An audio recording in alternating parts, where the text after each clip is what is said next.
Bonsoir à tous. C'est un pays en plein changement, un pays où l'armée perd de l'influence au profit des forces pro-démocratiques. Cette semaine, dans Église du Monde, coup de projecteur sur la Birmanie, 4 mois après la victoire aux élections législatives de la Ligue nationale pour la démocratie, la LND, le parti de l'opposante historique Aung San Suu Kyi. Depuis début février, ce parti occupe près de 60% des sièges au Parlement national. Il devrait former un gouvernement début avril. Alors la Birmanie fait-elle un pas vers plus de démocratie face à ces changements? Quelles sont aussi les attentes des chrétiens, petite minorité d'environ 1% de la population sur officiellement 53 millions d'habitants, en grande majorité bouddhistes? Quels enjeux pour l'avenir de la Birmanie, pays encore marqué par des conflits ethniques? Décryptage sur toutes ces questions avec notre invitée Cécile Arl. Bonsoir. Bonsoir. Un grand merci d'être avec nous. Vous êtes coordinatrice de l'association Info Birmanie qui fournit des informations, qui est aussi un plaidoyer pour la défense des droits de l'homme dans ce pays d'Asie du Sud-Est. Alors voilà, on observe un petit peu ces changements politiques, ces changements qui sont en marche depuis quelques années déjà.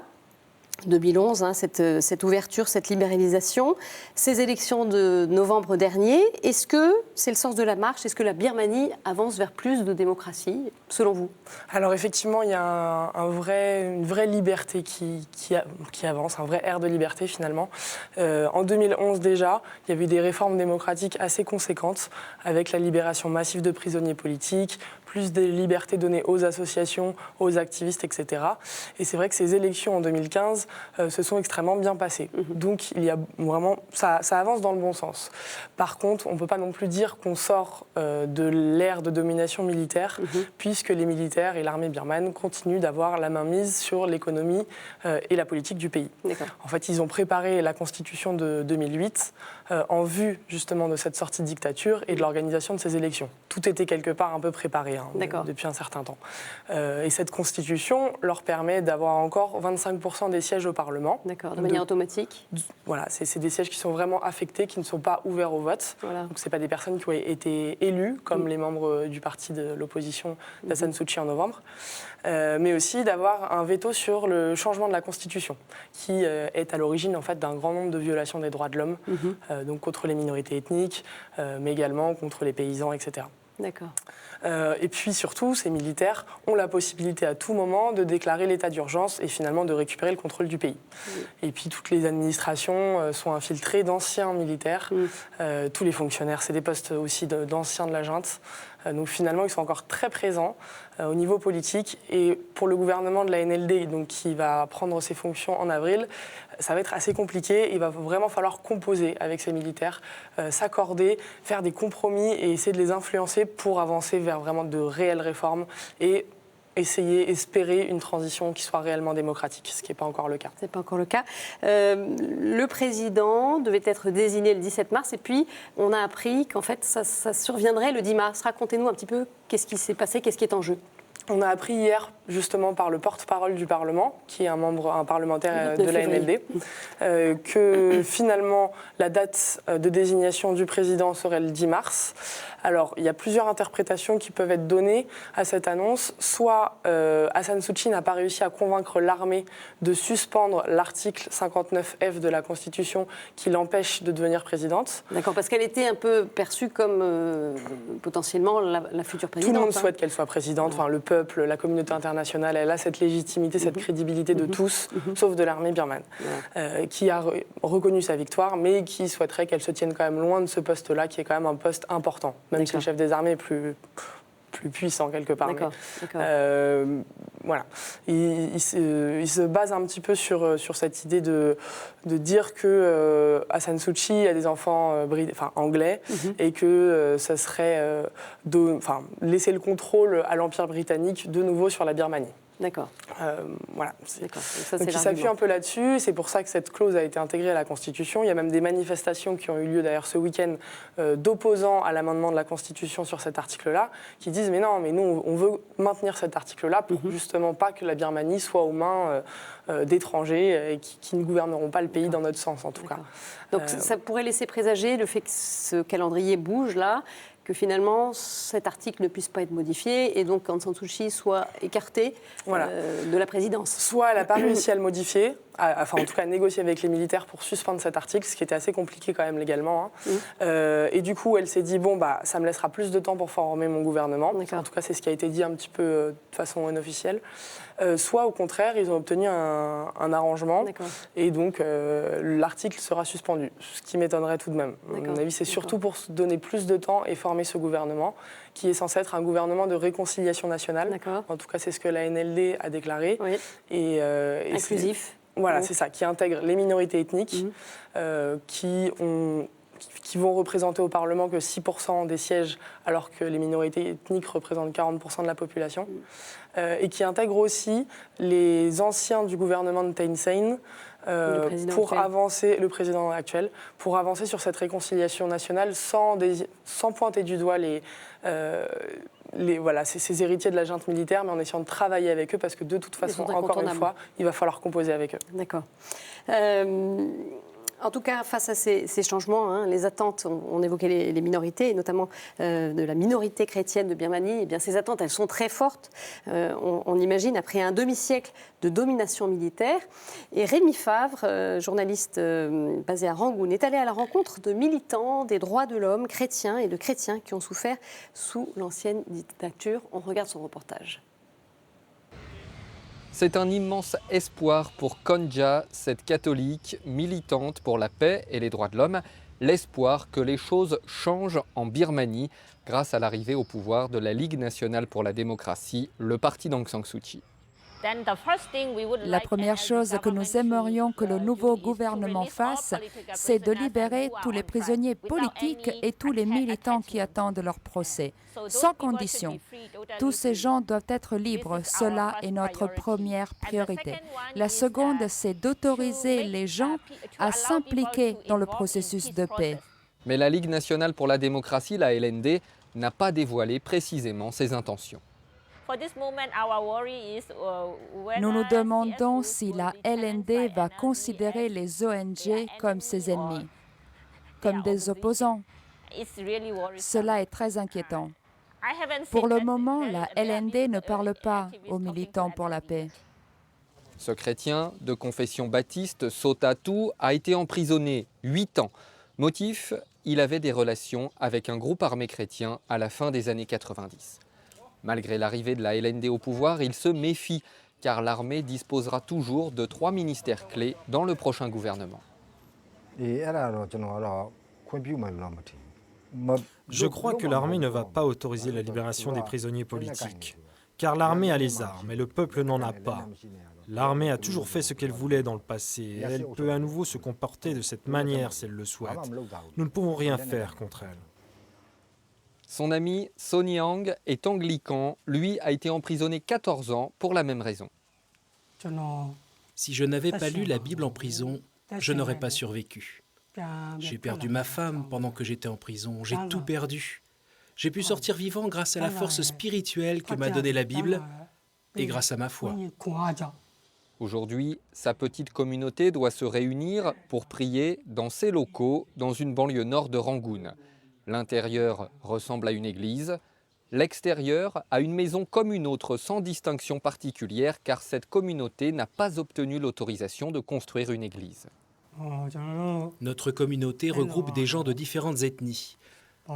Nous serions plus heureux si nous étions autorisés à construire une nouvelle église dans un esprit d'unité.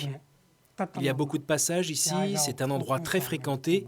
Nous ne pouvons pas prier tranquillement. Je n'ai pas entendu que le nouveau gouvernement garantirait la liberté de religion, mais j'espère. La LND n'a rien dit de sa politique en matière de respect des droits des minorités, ni de son programme pour lutter contre les violences religieuses. Voilà, donc un reportage qui est assez parlant sur ce qu'ont vécu, ce que vivent des prisonniers, ou des anciens prisonniers en tout cas. Dans le fond, est-ce que la LND... Voilà, est-ce qu'elle est favorable à leur libération? Il semblerait que les choses ne soient pas forcément très très claires. Alors il y a plusieurs choses. Déjà, ça a été dit dans le reportage, l'armée détient toujours le contrôle des 3 ministères clés. Lesquels? À savoir le ministère de l'Intérieur, le ministère des Frontières et le ministère de la Défense. Ça veut dire qu'ils ont directement encore le contrôle de la police et des militaires. Donc de la police, ça veut dire des arrestations des activistes. Alors il y a une option pour la NLD, c'est de proposer une amnistie présidentielle. Le problème, c'est que le président donc, peut faire cette suggestion, mais ça doit être approuvé par un comité pour la sécurité et la défense nationale qui est composé en majorité de militaires. Donc en fait, non, tout est un peu bloqué. C'est ce que je disais. Les militaires ont quand même beaucoup préparé cette constitution et cette sortie de la dictature. Et en fait, ils gardent la main mise sur toutes ces décisions. Et notamment sur les arrestations d'activistes, effectivement, c'est problématique. Après, tout de même, au sein du Parlement, donc, qui est dominé largement par la NLD, sur 1200 et quelques parlementaires, on compte 110 anciens prisonniers politiques. Donc, ça veut dire qu'ils ont quand même envie de travailler sur le sujet. Les anciens prisonniers politiques en Birmanie se connaissent beaucoup, ont souvent travaillé ensemble. Et donc ils vont quand même avoir envie de pousser vers la libération des activistes. Et ils vont aussi pouvoir essayer de changer certaines lois qui sont majoritairement utilisées pour arrêter les activistes. D'accord. Une question qui était soulevée en fin de reportage sur justement les violences religieuses, les libertés. Voilà, là-dessus, qu'est-ce qu'il en est? Est-ce que les choses bougent ou pourraient bouger? Alors, effectivement, la NLD ne s'est pas prononcée de façon très claire sur les libertés religieuses. La NLD s'est engagée à travailler pour le processus de paix, ce qui est l'une des priorités des minorités ethniques, notamment des minorités chrétiennes. Mais par contre, sur les libertés religieuses, on ne sait pas vraiment. Ce qui se passe, c'est que depuis des décennies, l'armée birmane a mené des politiques de birmanisation en essayant de faire de toute cette population birmane, des bouddhistes. Voilà, parce que c'est la religion d'État, en fait. C'est une religion d'État, exactement. Il y a un ministère des Affaires religieuses qui est composé que de bouddhistes. Il n'y a pas de chrétiens. Et dont l'objectif est de propager le bouddhisme, ce qui devrait évidemment ne pas être une affaire d'État, mais qui devrait être l'idée par des religieux. Donc ça fait partie de l'État à part entière. C'est pour ça qu'il y a eu des discriminations aussi envers les musulmans, dont on a peut-être plus parlé. Les Rohingyas. Les Rohingyas, exactement. Qui vivent maintenant parqués dans des camps et qui n'ont absolument plus aucun droit. Voilà. Après, sur les discriminations religieuses qui touchent également les chrétiens, il y a des discriminations, par exemple, liées à la vie familiale. Ça peut être quoi ? Par exemple, il y a une loi sur le mariage interreligieux. C'est toute femme bouddhiste qui souhaiterait épouser un homme d'une autre foi qui devra se convertir. Mais pour ce faire, elle devra demander l'autorisation des autorités locales et de sa famille. Les autorités locales vont donner leur accord. Voilà, en disant on pense que vos motivations sont légitimes ou non. Donc il n'y a pas de critère d'acceptation. Finalement, au choix des autorités. C'est au choix des autorités. D'accord. Donc ça a été plutôt fait contre les musulmans, mais en fait les chrétiens aussi sont impactés par ça. Et après, on l'a vu dans le reportage aussi, sur les autorisations de construction de nouvelles églises ou de mosquées ou de lieux de culte qui ne soient pas bouddhistes. On voyait bien cette maison donc, en très apparence difficile. Neutre extérieurement et qui était un lieu de culte anglican. Donc ça pourrait bouger. Ça pourrait bouger, mais c'est plutôt dans les mœurs. C'est pas légal encore. Il va falloir qu'il y ait un vrai travail qui se fasse, mais également auprès des autorités locales, qui sont habituées, après 50 ans de dictature et de corruption, etc., à fonctionner comme ça. Ça va leur prendre du temps d'accepter le changement petit à petit. Et Aung San Suu Kyi, dans le fond, est-ce qu'elle est sensible à ces questions-là qui concernent les minorités, ces questions de liberté religieuse, par exemple ? Est-ce qu'elle s'est exprimée à ce sujet ? Sur les libertés religieuses, c'est compliqué de le dire parce que c'est un sujet qui est explosif en Birmanie. On le sait notamment par rapport aux minorités musulmanes qui donc sont victimes d'un nettoyage ethnique. Elles ne se positionnent pas du tout parce que la population est finalement très xénophobe et ça serait dangereux pour elle de se positionner. Elle a dit tout de même qu'elle souhaitait que toutes les minorités puissent vivre de façon égale et les mêmes droits. Et qu'elle essaierait de travailler dans cette direction-là. Après, par contre, sur le processus de paix, en Birmanie... Voilà, parce qu'il y a des conflits toujours existants. Alors, la Birmanie... C'est compliqué. Il y a une guerre civile qui est la plus longue guerre au monde en termes de conflits de basse intensité. Ça fait 70 ans que les groupes ethniques armés affrontent l'armée birmane. D'accord. Pour notamment des revendications liées à la terre, aux libertés culturelles et religieuses, au contrôle de leurs ressources naturelles, etc. C'est dans ces zones-là, dans ces zones de conflit que finalement se trouvent aussi la plupart des ressources naturelles, c'est ça ? Les ressources naturelles sont évidemment dans ces zones-là, et c'est pour ça que les conflits sont si importants, c'est que l'armée birmane souhaite avoir le contrôle de ces ressources pour pouvoir évidemment faire du business. Et les minorités voient leurs ressources pillées et voilà, et disent maintenant c'est notre territoire, finalement on a le droit d'avoir en tout cas une partie des bénéfices et de contrôler nous librement ces ressources-là. Alors il y a eu un accord de paix qui a été signé en octobre dernier. Malgré tout, ces conflits se poursuivent. C'était un accord qui concernait l'ensemble des conflits ou certaines zones Alors l'accord initialement était prévu pour concerner tous les groupes ethniques armés. Sauf qu'il y en a 20 en Birmanie et que le gouvernement birman et surtout le chef des armées qui encadrait les négociations, a décidé d'exclure une partie de ces groupes ethniques armés. Donc, finalement, certains groupes ethniques armés ont dit nous, on ne signera pas cet accord de cessez-le-feu tant que tous les groupes ne seront pas invités à le signer. Et d'autres groupes ont accepté de le signer tout de même. Donc, il y a 8 groupes armés ethniques qui l'ont signé sur 20. Donc c'est finalement problématique. C'est un accord qui a été signé juste avant les élections, probablement pour montrer à la communauté internationale que le gouvernement de Thein Sein, donc l'ancien président, avait réussi à quelques avancées importantes. Mais aujourd'hui, la NLD et Aung San Suu Kyi se sont vraiment engagés en faveur des minorités ethniques à travailler sur ce processus de paix, qui est vraiment la priorité de toutes les minorités ethniques. Alors que les Bamar, donc la majorité birmane, aspirent à la démocratie, les minorités ethniques, elles aspirent à la paix. Il y a 650 000 personnes dans le pays qui vivent dans des camps de déplacés, ou en tout cas qui ont dû quitter leur village, soit à cause des violences religieuses, soit à cause des conflits armés. Et c'est évidemment les civils qui sont les premiers impactés, toujours.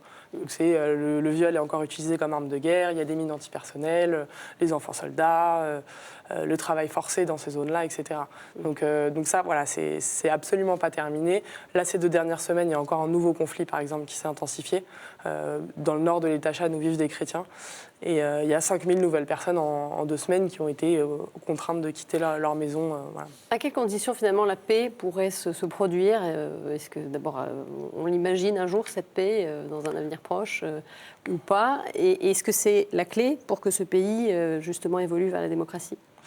Alors, dans quelles conditions ? Ça va être long, c'est certain. Déjà parce que c'est un conflit qui dure depuis très longtemps, mais aussi parce que finalement, les militaires arrivent à légitimer leur pouvoir et leur importance par rapport à la politique, surtout du pays, en disant il y a des conflits armés, donc on est encore légitime à exister. Sans conflit, ils le sont beaucoup moins. Donc en fait, ils ont encore intérêt à ce qu'il y ait des conflits armés pour dire si, on est là pour vous défendre. Et c'est vrai, voilà, on doit encore être là, c'est important. Par contre, ils vont devoir faire des compromis et surtout, la NLD va devoir tout faire pour les influencer, pour avancer. Parce que la Birmanie ne peut pas continuer comme ça. Effectivement, on n'ira pas vers une transition démocratique tant qu'il n'y aura pas de paix, notamment dans ces zones de minorités ethniques. Alors en tout cas, comment se situe l'Église face à tous ces changements ? Eh bien, l'Église catholique, elle se réjouit de l'arrivée au pouvoir de la LND. Et l'archevêque de Rangoon, Monseigneur Charles Bow, avait clairement pris position en faveur du parti pro-démocratique d'Aung San Suu Kyi pendant la campagne électorale l'an dernier.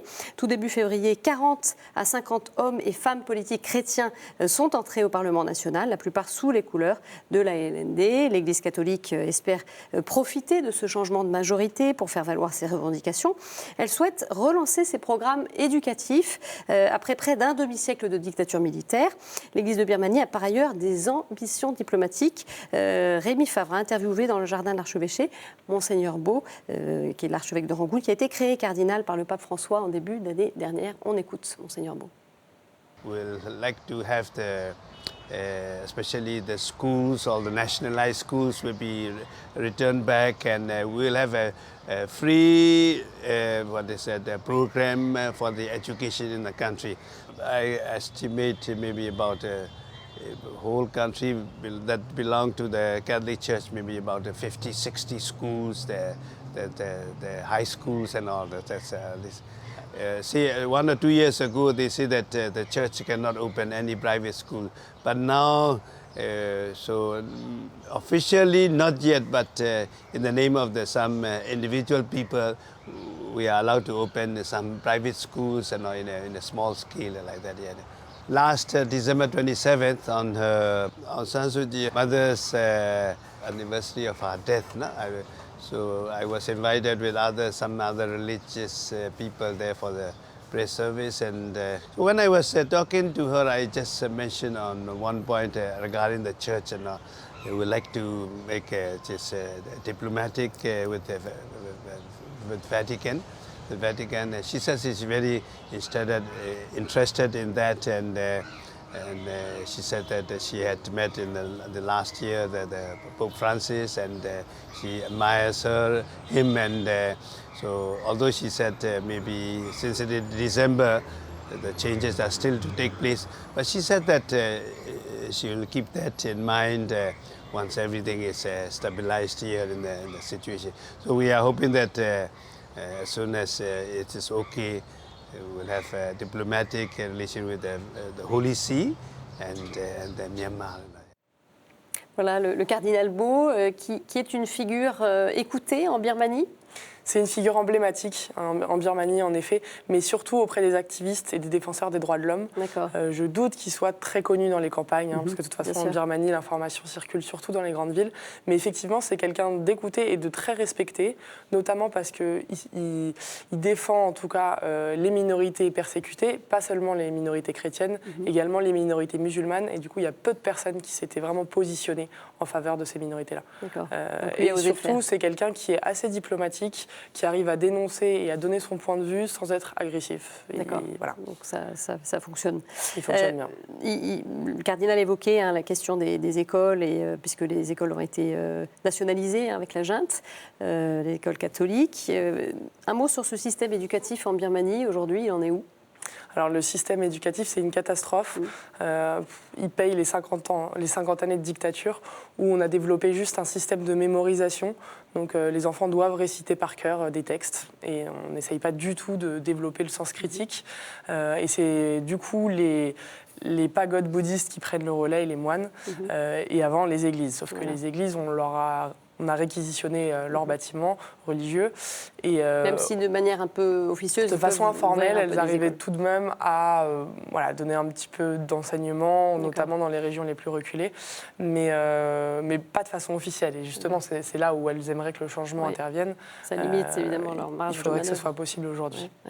L'Église, les catholiques, ils peuvent être acteurs de changement aujourd'hui en Birmanie ? De changement de façon localisée, oui. Un exemple, j'étais dans l'État Kachin, au nord de la Birmanie, donc un État avec 80% presque de la population qui est chrétienne, et qui est très concerné par les conflits armés. Et c'était juste après les élections, et en fait, sur place, on l'a vu, c'est l'Église qui a fait de la sensibilisation auprès de la population sur le vote, comment on fait pour voter, pourquoi on doit aller voter, pas pour qui on vote. Ils ont été assez... juste donner les éléments de compréhension, en tout cas, comment on fait pour s'inscrire, etc. C'est l'Église qui s'est battue pour que les personnes qui soient dans ces camps de déplacés, parce qu'elles ont fui des conflits, puissent tout de même voter. C'est aussi l'Église qui gère toute l'aide humanitaire qui est apportée à ces camps de déplacés. Donc, via la Caritas ? Via les Caritas notamment. En effet.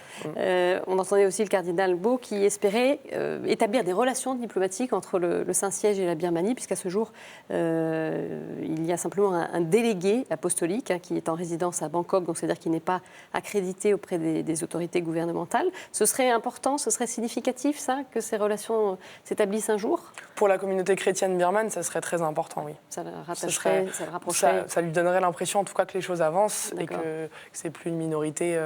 non reconnue, isolée, voilà, et que à partir du moment où le gouvernement accepte des relations autres qu'avec le bouddhisme, la religion d'État, c'est un signe positif. Oui. Qu'est-ce qui vous semble, vous, intéressant, justement, sur ce déploiement de l'Église catholique aujourd'hui, qui reste évidemment très petite numériquement, mais il y a des aspects intéressants dans ce qu'elle déploie dans le pays aujourd'hui ?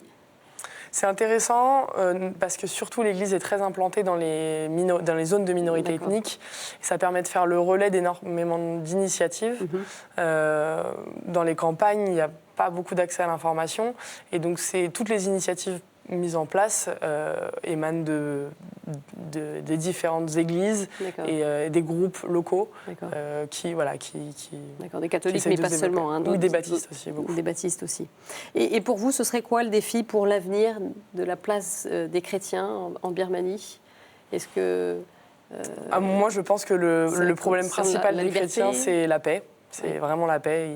70 ans de conflits armés, c'est trop long. Ils aspirent à beaucoup plus de stabilité.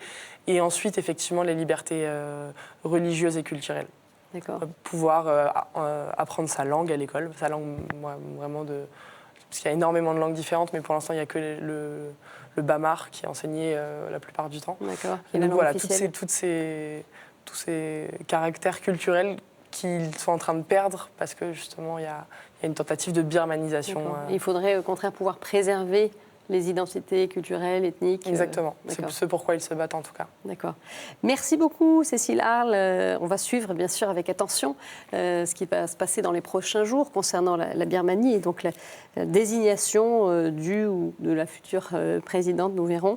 En tout cas, si vous souhaitez en savoir plus sur Info Birmanie, eh bien, je vous invite à consulter le site internet qui s'affiche sur vos écrans, www.info-birmanie.org. Et puis vous pouvez bien sûr revoir cette émission sur notre site internet et sur nos réseaux sociaux. Très belle soirée à tous. Au revoir.